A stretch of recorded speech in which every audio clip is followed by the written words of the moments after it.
The first page of the report trembled in my hands. I wasn't shaking because of what I'd read, but because I knew if I turned another page, my world might never look the same again.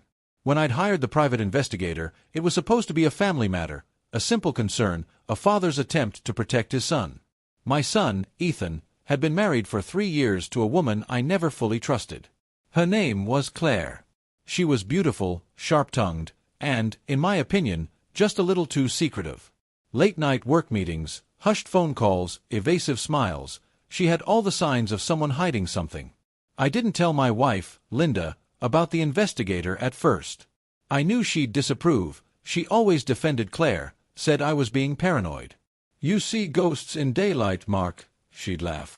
"Ethan's fine. Don't meddle." But something in my gut wouldn't settle.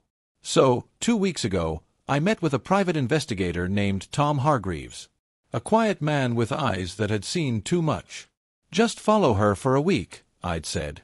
"I'm probably wrong. I hope I'm wrong." He nodded and told me he'd be discreet. Now, sitting in my study with the report on my desk, I realized I hadn't been wrong, but not in the way I expected. The report didn't start with Claire's name. It started with Linda's. At first, I thought it was a clerical error. Subject observed leaving residence with unidentified male, the line read. Male later identified as Robert Langford. Robert Langford. A name that cut through me like a blade.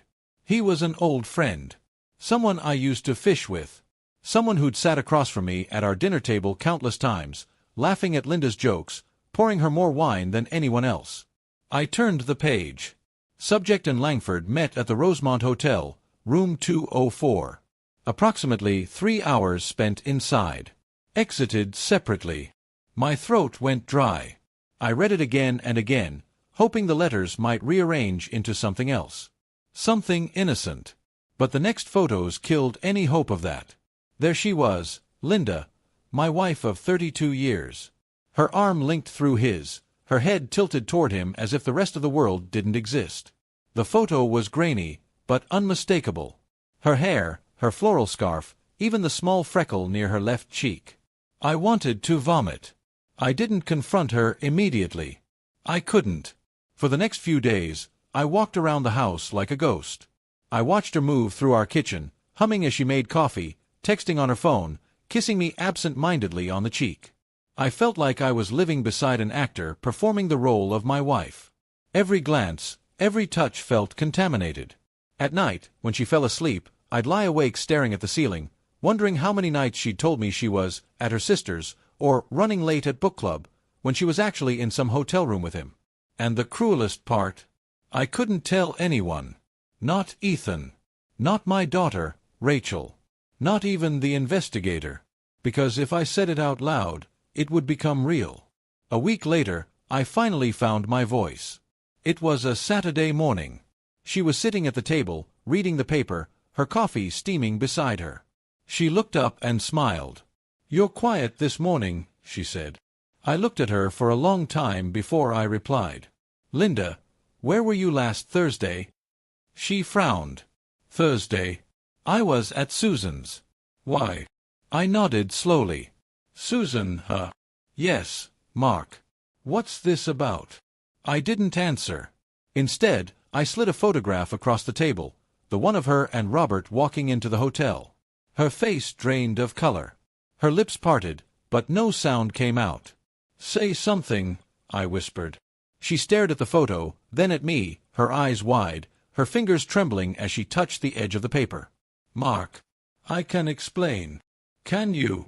I cut her off, my voice rising. "Because it looks like you've been sleeping with one of my closest friends." Her shoulders collapsed. She covered her face with her hands. "Please, don't yell. The neighbors." I slammed my fist on the table. "I don't care about the damn neighbors, Linda." She started crying, but I didn't move to comfort her. I just stood there, watching the woman I'd built my life with crumble in front of me. "I didn't plan it," she said between sobs. "It just happened. We were both lonely."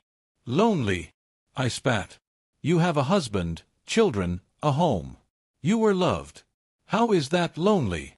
She looked up at me, her eyes red. You stopped seeing me, Mark. Years ago. You stopped talking, touching, noticing. I felt invisible. Her words hit hard because there was truth in them, but not enough to justify betrayal. I sank into the chair opposite her, my anger fading into something heavier. So instead of talking to me, you went to him?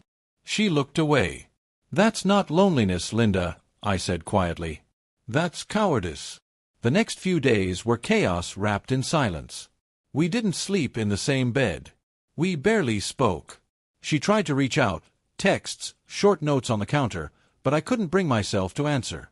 Every time I looked at her, I saw the hotel photo burned into my mind.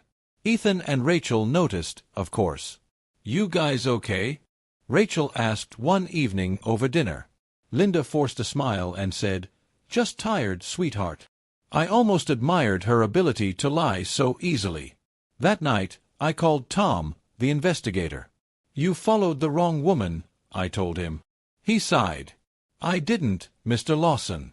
You asked me to follow whoever left the house after 9 p.m. on Thursday. That was your wife. The precision in his voice left no room for doubt. A few days later, Robert showed up at my house. It was evening. I was out in the driveway when his black SUV pulled up. He stepped out, looking nervous, his hands shoved deep in his pockets. Mark, he started. Don't. He stopped mid-step. Please, let me talk. I trusted you, I said. My voice was calm, but there was steel beneath it. You were like family. He swallowed hard. I know. And I'm sorry. I swear, I didn't mean for any of this to happen. Do you even hear yourself? I took a step forward. You didn't mean to sleep with my wife? You just tripped and fell into her bed. He looked down, shame flickering across his face. I ended it. Months ago. I laughed bitterly. Oh, that makes it better. He exhaled. She told me you'd grown distant. That you didn't love her anymore. I was stupid enough to believe it. I wanted to punch him. But instead, I just said, Get off my property before I stop being civil. He nodded and left without another word. After he drove away, I sat on the porch steps, staring at the dark street. I thought about the life Linda and I had built, the birthdays, the road trips, the small traditions that made us us. How easily it all cracked open. That night, I finally broke the silence between us. She was sitting on the edge of the bed, her face tired, her eyes swollen from crying.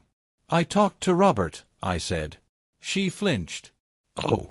I don't want details, I continued. I just need to know, was it real?